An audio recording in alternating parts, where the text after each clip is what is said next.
just giving people something is not helpful, right?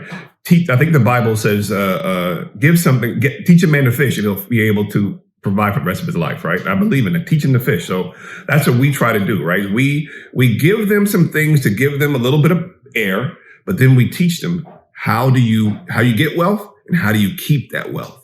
And that is a process you have to consistently do all the time. We teach them that, and then they can do that forever, right? So it's not just us giving them everything, right? Just give them all this money, and then what do they do with it? Well, there are levels to the game, and we provide those levels, and I call it the yellow brick road, right? You just come on, follow behind us, because whatever the education we put out, we're doing.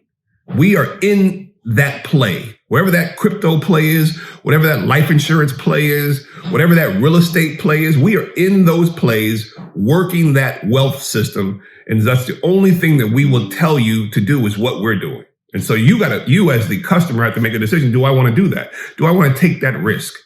But everything that we put out there, we're doing.